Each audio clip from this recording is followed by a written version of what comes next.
you put up your one landing page and you never test it, assuming that it's a very important page for you or whatever. Same thing for your vision or your strategy is test your comms just like you test your tactics in a way, because they're equally, if not more important. Hello and welcome to the Delivering Value podcast. I'm your host, Andrew Kaplan, and today I am super excited to share with you my conversation with Scott Tousley. Scott, he's a growth badass. If you don't know him, he's the VP of Growth at Persefoni, which is in the climate change space. He was previously an operator in residence in the Reforge network for a long time. He worked at HubSpot before that. He co-hosted a podcast with Kieran Flanagan. He was head of startup growth. He worked on the Signals product as part of Brian Balfour's team. He's got a wide range of growth experience. And the reason why I'm so excited to chat with Scott is because Scott has done something he describes as crossing the chasm between being a growth operator, executor, tactician, specialist, into now being a growth leader. And that's a lot of what we talked about in our conversation, the intersection in transition from being a specialist working in growth to now being an executive representing the growth capability. We talked about what skills make up a strong growth leader, how you can work on those skills. We talked about some of the common landmines that people step in these types of roles and why they turn over so frequently. And we talked about how to balance work-life working at an early stage company. It's an amazing conversation. I know you're going to love it. Let's jump right in.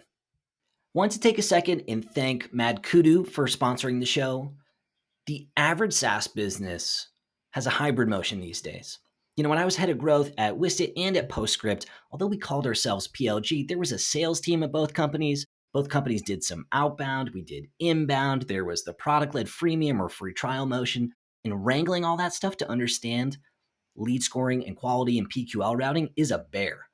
And when I worked at Postscript, we had a Stanford PhD, in data science, one of the smartest people I've ever met, spend weeks and weeks and weeks putting together this insane predictive model using our behavioral data to understand who was likely to convert and to upgrade.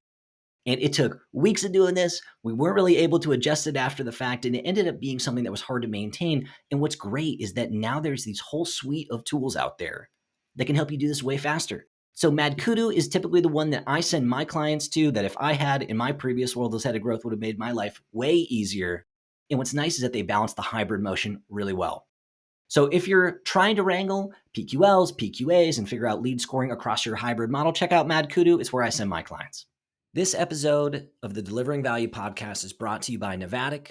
If you're listening to this and you have followed me online, it should be no surprise that Novatic is a sponsor. I talk about the interactive demo space all the time. As a former 2-time head of growth, I learned pretty quickly that there's a huge percentage of signups that create an account, poke around for a couple minutes, and leave and never come back.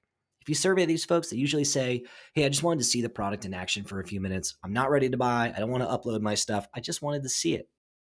And so creating some version of your product that's ungated, that people can play with on your website, tends to be super helpful for that population of people. It increases the quality of your users. It weeds out all the clunkers, so from clouding up your data, and it starts the onboarding process way before someone even gets into the product.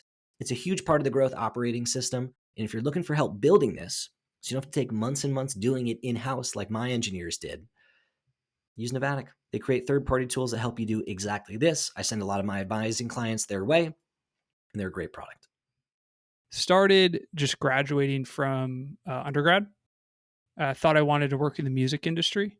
Went out to LA, worked in the music industry for 6 months. Hated it. Very odd culture. Was not for me, right? Said, what do I like? I like the beach. Okay, I'm going to go to San Diego. So I went to San Diego, got a job at a content marketing agency. It's called Siege Media. It's still around. They're doing amazing. Worked there for a year. And then I joined HubSpot doing content marketing specifically for a experimental product called Sidekick. And that product was led by Brian Balfour.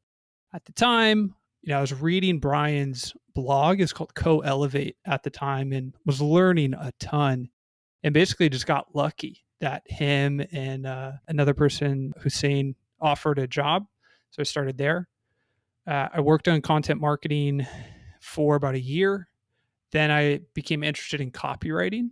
And so started doing the copywriting side specifically for building our first PQL model at HubSpot. And so it was myself, this guy, Mike Peachy, who done awesome things at HubSpot and beyond. He's at Reforge now. And Sam Mawizik, who's at GitLab right now. This is kind of the three of us plus a handful of other people. We're kind of building out the first PQL model at HubSpot. So we did that. Then I kind of transitioned back into freemium acquisition for different channels and doing more experimental. How do we find the net new channel, not just organic and not just paid? Because that was powering, 80% of all the growth. And so that turned into an affiliate program that I kind of adopted over time. It turned into tackling the WordPress ecosystem and building a WordPress plugin. So really just experimenting with a ton of different channels. Did that for a while. Then I went over to our startups program and worked on the startups program for about a year. In fall of 2020, our daughter was born. And it was, at that time I'd been at HubSpot for probably 5-6 years ish. And I was just thinking about, what's next? Like, what could I do next? And just timing wise, it couldn't have worked out better / worse, as our daughter was born in fall of 2020. And there were some pretty nasty fires in LA County at that time. And that's where we live right now. And so we were bringing her home from the hospital, and there's ash all over the patio. It was really nasty. And so I had some time off and started looking more into climate change and what all of that meant. Then that turned into, okay, well, what are the people or companies who are out there? What are the markets that are out there? Which turned into carbon accounting, which turned into Persefoni, which is where I'm at today. So try to give a somewhat abbreviated version. And I want to ask more about your current gig, but before I do, you talked about how you were part of this early team at HubSpot working on Sidekick, which I think eventually, for folks who don't know, morphed into like their current sales part of their current platform, right? Basically. And what's super cool, so we didn't overlap at HubSpot, or at least I don't think that we did. But I remember in the early days, Brian would get up there and he would share like, hey, we're building this big company here, and we want to create a roster of people who go off and do other amazing things. And he would use the parallel of talking about PayPal, I think at that time. And he would talk about, I think it was like the PayPal Mafia or something. And he would put it up there and he'd be like, we want this. So like, if you work here and you outgrow your role, great. We want that to happen. We want to create other stars. We want to fund people that are starting their own business. And so it's cool that you saw that, like, right. The people that you mentioned, like Mike Peachy, like Anam, have gone on and done all these amazing things. You were part of that.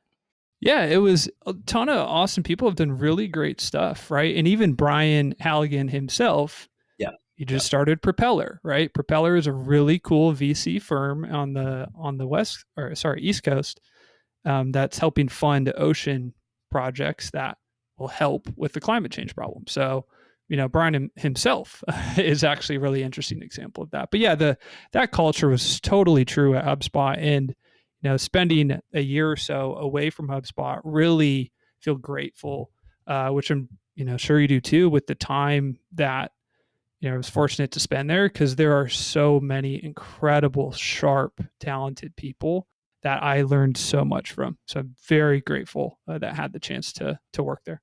Yeah, I feel the same. And I describe it to my network the same way you did. I more or less got lucky that I kind of ended up there in the position that I did. And I owe a lot of my career after that to that luck, basically. Exactly.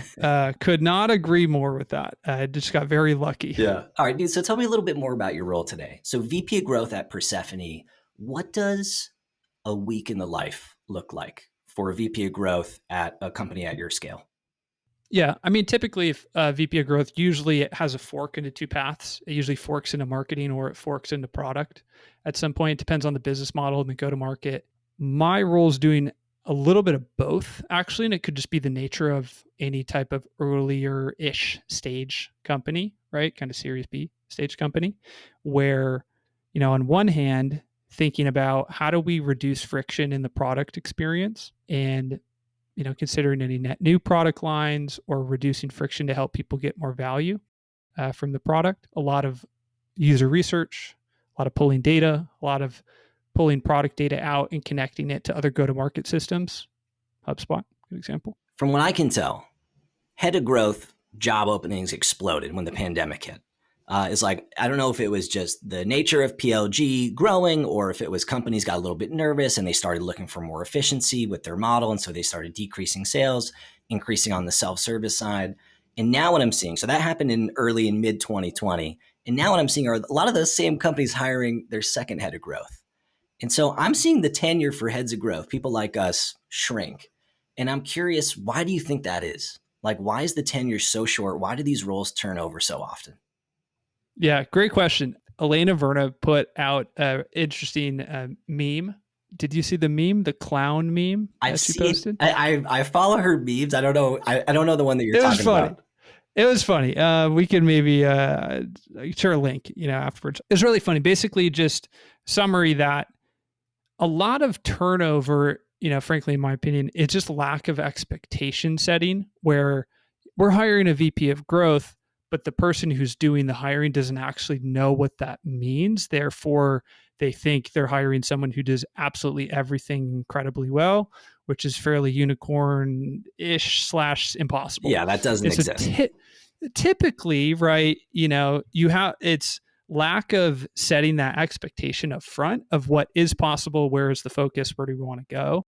And what Elena, you and others have shared many times in the past is that there is this fork in a way for growth, right? It's like it could not be a more vague job title. And so there's growth product and then growth marketing generally, and different people have different definitions of each one.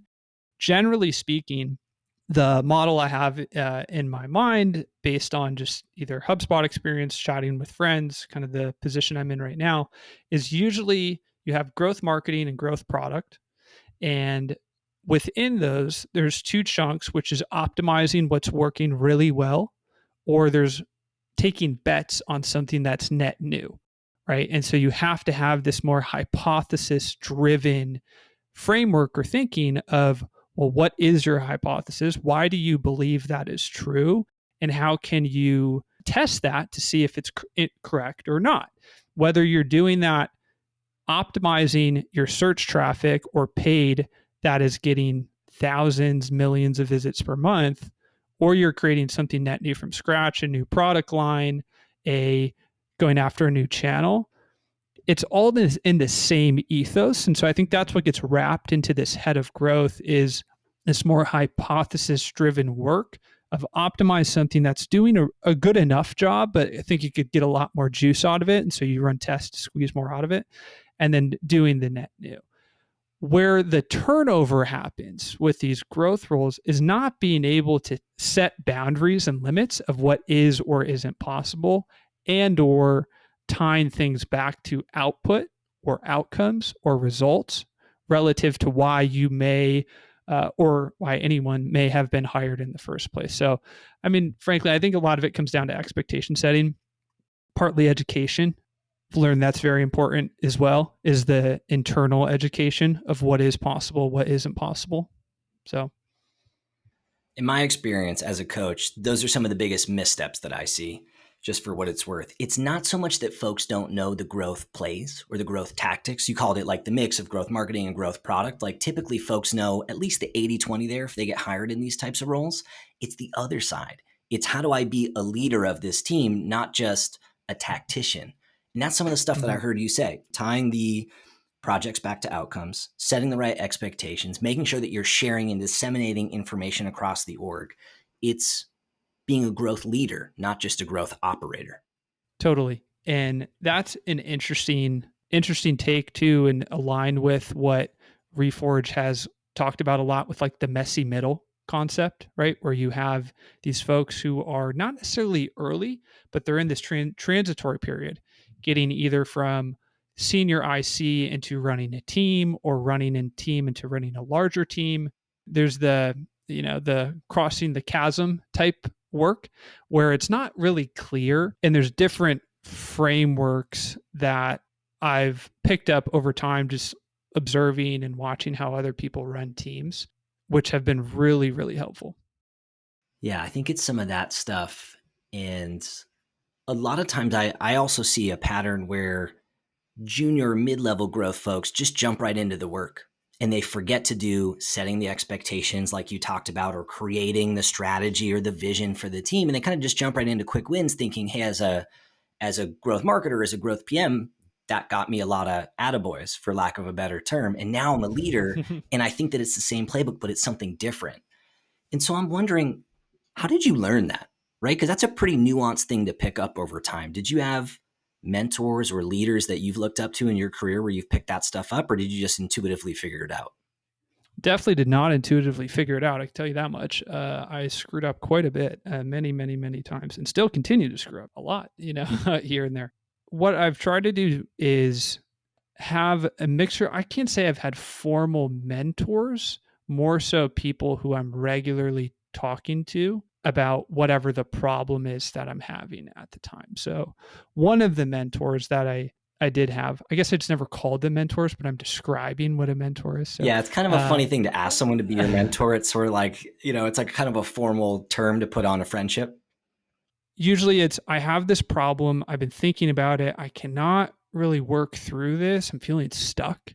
And so it's someone who's been there, who's done that, who I can go back to, who can help provide some guidance. A couple people that I worked with formerly at HubSpot who were incredibly, incredibly helpful, and some others outside. But I've always, when we both spent time at HubSpot and we're familiar with like Brian Halligan, right? And Dharmesh, who are the founders.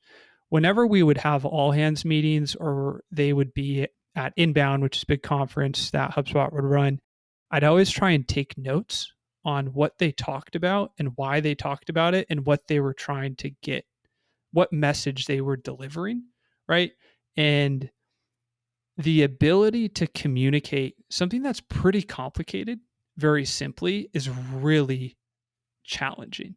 It's tough for anyone to do that, right? There's like an Einstein quote related to that. And so the people that I found have done a really good job being quote unquote leaders within a company, do a good job at packaging some pretty complex topics into something that's very simple. So whenever I'd be watching or listening to someone who's doing that, I try to take notes and spend a little bit more time evaluating that and thinking about why they said what they said or why they did what they did. And then if it was someone who I would talk with regularly, like some of the mentors, then we would almost dissect why did they say that and what were they doing, and just asking a little bit more pointed questions. So a mixture of observation, taking notes, and just asking specific questions related to it. Dude, I love this.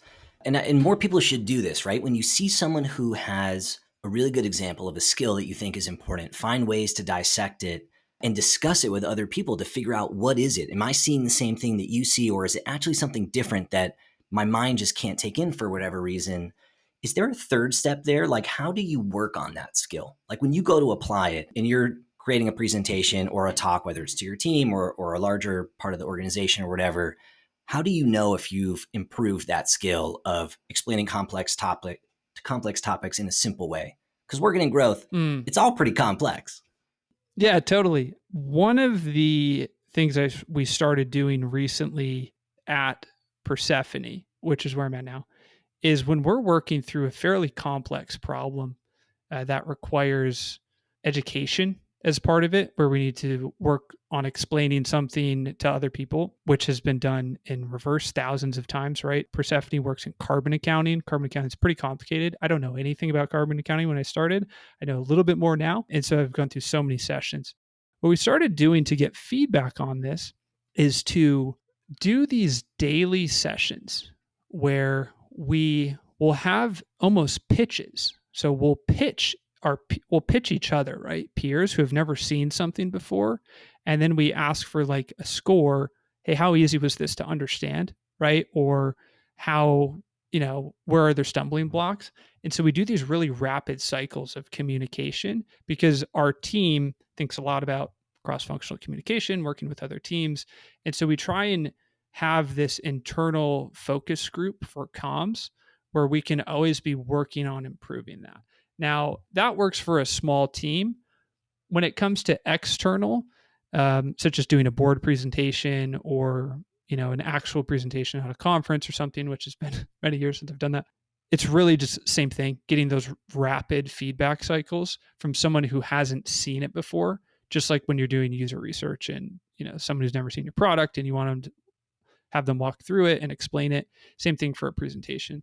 So depending on the importance of nailing the comms for that specific topic you're going over, having pretty rapid cycles, just like we would do on testing, you do the same thing for your pitch or your vision or whatever the topic is that you're covering, and just getting a few rounds of feedback there. I found that to help. That's awesome. So it's not just about getting a few reps under your belt and practicing the presentation, but it's really user testing the presentation and then iterating based on that feedback from people who meet your target audience but aren't your target audience and haven't been biased by being too close to whatever it is that you're sharing. It's really cool. Yeah, exactly. And just like how we run tests for user onboarding or landing page tests or whatever we're doing at the time, you can't discount the importance of crisp like communication with who you're working on. And so don't discount it by, you put up your one landing page and you never test it, assuming that it's a very important page for you or whatever. Same thing for your vision or your strategy is test your comms just like you test your tactics in a way, because they're equally, if not more important. So I totally agree. And I also chat with folks who will show me their growth, mission, vision, strategy, operating system stuff. And they'll be all excited to show it to me, and I'll look at it and it'll be like 6 pages long paragraphs of information, kind of long rambling thoughts. Have you taken that same approach to verbal communication and applied it to written? Like when someone is doing just to recap so I understand. So if someone shares you a 6-page document or a 6-page presentation? Well, I'm wondering for you. So you're talking about, hey, I saw Brian and Dharmesh, incredible at presenting complex information in a simple way. I've taken this process so that I can get user feedback and refine my presentations. I'm wondering if you do something similar when you document a written strategy, say, for example, something that you're going to use to enable and empower your team, maybe something that you're going to share and save in a Notion or some kind of document sharing system so that other folks who you don't get to present it to, but might read it when you're not around. Do you have a similar system for refining that type of communication? Absolutely. It's the same thing, right? We kind of have drafts, feedback, done. Same thing, presentations or docs. But of course, the trick is keeping it light and keeping it tight with who you're talking to, because you have to make the ask fairly not frictionless, but low friction to provide the feedback. So having pretty tight cycles is important, but written or verbal, same process. I'm going to be vulnerable for a second. The first time I did this, I was leading the growth team at Wisty. I was asked to present the strategy, next 6-month strategy, something like that. I went into the lab, on a Saturday. I went to the coffee shop. I put my head down. I came back with that 6-page doc, chest up, chin up. I thought it was it. I presented it to the senior team and I got roasted. And it was like, it's unclear what you're doing. It's unclear why you're doing it. This makes no sense. We're not even sure that these are the right things. Has that ever happened to you? Yeah, I don't think I'll get roasted by name dropping, but the 2 people who I worked with really closely at HubSpot were Kieran, Flanagan, and Matt Barbie. And they're just wonderful, amazing people. Both of them multiple times roasted me for too much detail in a presentation and not knowing your audience. Exact same scenario, right? Like going in and explaining the kitchen sink. And they said, no one needs to know this, right? Like no one needs this level of detail. You might, not everyone else does. So learn your audience and make sure that you're explaining and pivoting your communication appropriately based on who you're talking to, right? You're talking to product, talk about retention. You're talking to the sales team, talk about revenue, right? You're talking to email marketing, talk about monthly active subscribers and, click-through rate, right? Like pivot your comms based on who your audience is. And, seems intuitive. It wasn't for me at all, right? Like it didn't register, and it took multiple reps to improve at that, and still working on it to this day. But yeah, I've gotten roasted many times in this situation like that. But it's also great, right? Like the times where I've noticed the most change in my life personally, or, from a career context, I got roasted. I got roasted by someone or roasted by myself, frankly. And it's great, right? Like those moments suck at the time, but it's helps kind of turn us into who we are, both professionally and personally. Yeah, you can't skip that stuff, even though it sucks in the moment and it makes you question your whole identity. And it's like, well, I've Mm-hmm. always been the expert, and now all of a sudden I'm terrible at this. You talked about the messy middle. I think that's part of it because you're used to communicating to other operators or other specialists, and that level of Mm-hmm. detail is helpful. It's actually enabling. When you communicate to people who are more senior or maybe less involved on other teams for alignment, less is more, but that's a different skill. Totally. Yeah, I think a lot of it too is just knowing the outcome of who you're talking to and what they're thinking about day in and day out, and trying your best to pivot the communication towards whatever they care about. Yeah. So we've talked a little bit about the leadership side of being in a head of growth type role. We've talked about improving your communication, both verbally and written. We've talked about enabling other teams. I'm curious if there are other patterns of strong leaders, either that you try to exemplify yourself, or maybe people in your career who you've looked up to that have been really strong leaders in tech. Yes, definitely the simplifying the communication is one of them for sure. So I won't touch on that again because we already covered that. I'll give two others. The second one are people who I tend to think of as like anti-authoritarians, those that really try to empower everyone on the team to be a leader and to make decisions and to fail, right? We're both parents now, and as much as I would love to hold my daughter's hand with everything she does, she has to run full steam on the basketball court and fall on her face in order to not learn that, right? Like, it's the same thing for not being overprotective for your team or for anyone where they can make decisions, fail, learn, right? And I've worked with those that give the utmost freedom and those that have the utmost tight way to run a team. And generally, it does seem that the more freedom that's provided tends to work better. It also depends on who's on the team. But having this way to help people figure out the answer for themselves is another amazing skill set that I've seen. I guess the third one that I would say is those that after you're talking to them, you walk away and you feel something. The pattern of those that I've personally admired, which may just go into, my own thoughts, is they're funny. Not necessarily that I'm walking away crying because I'm so inspired by their business talk that they gave. Usually it's not the case.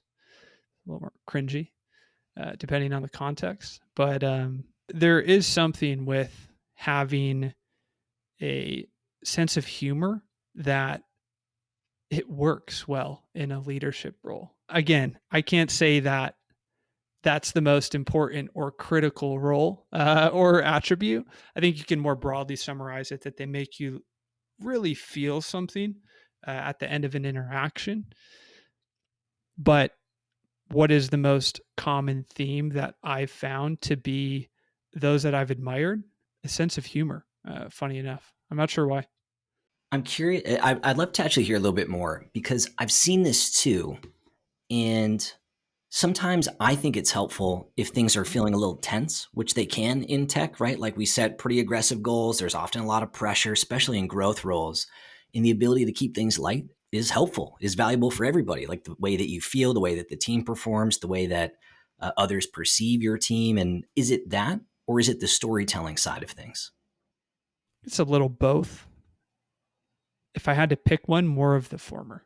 I think it's more of understanding what's the thematic emotions that are happening in the room. Of course, it's a little harder when we're on Zoom, but what are the emotions that are happening in the room, and how can we help shift and shape and mold those as well as we can? We can only do so much, but those that do a really good job reading the room and helping move people along through the journey collectively, just like a great stand-up comedian does. There's just so much we can learn from other professions, like I was thinking about stand-up comedians, right? There's one of the mistakes that I definitely made early on was over indexing on the marketing or growth or whatever side of the learning and becoming so heads down on the tactical side.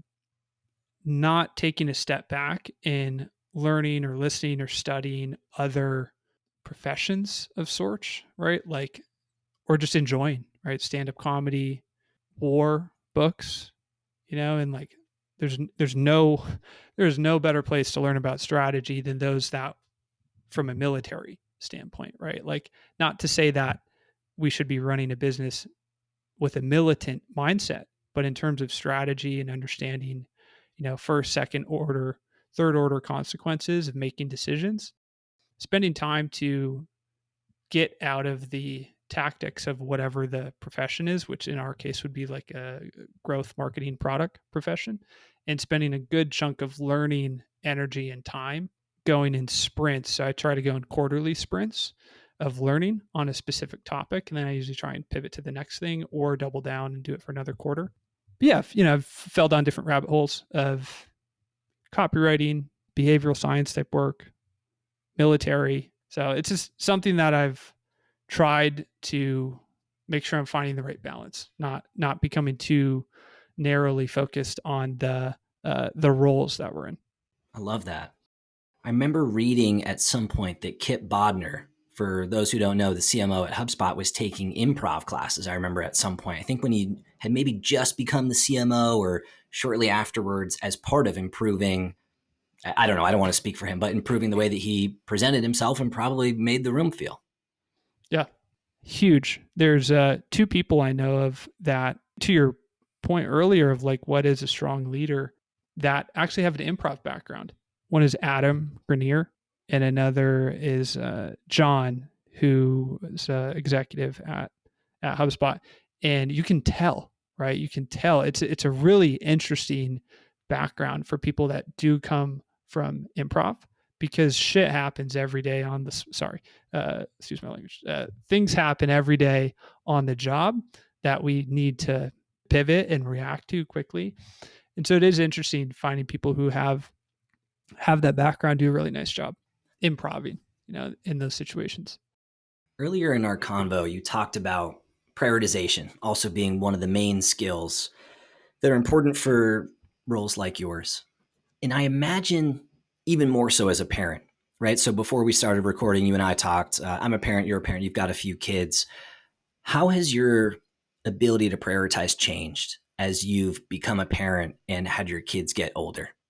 The hours have to be shorter, right? You cannot, prior, when I was a little younger, I could work from when I woke up to when I went to bed, right? With kind of some on and offs in between. And in You can do fact, you that. probably got promotions because of that. Maybe, yeah, maybe. Who knows? It's not possible as a parent. Like, you cannot do that, and if you do, you'll have a lot of significant regrets later in your life, right? And so, finding what is the right balance of what's your maximum threshold of which you can work in. That's the first. One of my mentors, when I told him I was leaving to a startup at this stage, he said, "Are you ready to get divorced?" Oh, no. And I said, "No, I'm actually not at all. That sounds horrible." He said, "Well, you better set the right expectations up front, or you will get divorced." And I thought it was one of the best pieces of advice. And so much great advice came from him. One of the best pieces of advice, right? Because finding the balance, not just between spending time with your kids, but spending time with your partner and making sure that relationship is strong and healthy. It's just as important as your kids. So it was really great. I'm so happy he said that, right? Because it allowed us to set good boundaries and bandwidth and make sure that we're on the same page with everything. Once that's done, that's like the first step, at least in my mind, is setting those personal guardrails. Then it becomes, okay, well, what is the most high impact output that we can drive here? And then it gets into, well, you build the models, which I think many of the kind of people who would be listening to this are aware of kind of building out different models and then picking on where are the most high leverage points that you can work on. So, for example, I can give maybe a HubSpot example here. One of the things we were trying to figure out at the time was, how can we find a new acquisition channel that scales pretty well a new user acquisition channel that scales pretty well outside of organic and paid. And so one of the hypotheses we had at the beginning was WordPress powers a third of the internet. A lot of our customers are SMBs, they're a little bit smaller. We had a WordPress plugin, it had no love, didn't really support it, didn't really think about go to market with it. So we think about that a little bit more. And so we spent a lot of time and cycles thinking about that under the assumption that, okay, well, I mean, think about the TAM. There's quite a few WordPress websites that are out there. Could we spend more energy on that? And it ended up taking the plugin from being, left in the dust, the 100th most popular plugin to, I want to say, is in the top three, is number 2 or number 3 at the time. Not sure where it's at now. But that was where do we focus? Where do we spend our energy? Where can we get the most leverage and upside? Just the overall volume of people who were there if we got it right, which that's where all the iterations and cycles were. If we got it right, there's a lot of interesting potential. And then, of course, had to think about the value per new user and how much that would bring in and whatnot. Yeah, it's really just starting with the model and finding those leverage points and just obsessing there. And we have a couple examples that we're thinking about right now at Persefoni too, that are very high leverage that we could focus on. And it sounds like you've taken a similar iterative approach to your own personal work-life balance. That's kind of what I heard you say at the beginning there. In addition to taking that same approach and applying it to tactical growth challenges, it sounds like you've also taken that and applied it to your own work-life balance, which I think is one of the things that folks have a really tough time doing, especially at early stage companies. It's hard. It's very hard at early stage companies, in particular, trying to find the balance. It's a little easier. Frankly, you can get lost in the shuffle at a big company. You can. It's not possible at a smaller company, right? And it just depends on, I think a big separation is the ability to prioritize, and it's really difficult. Very difficult to find what is the right thing to work on, but building out those predictive models does help a lot. Yeah, for sure. Right, which makes sense.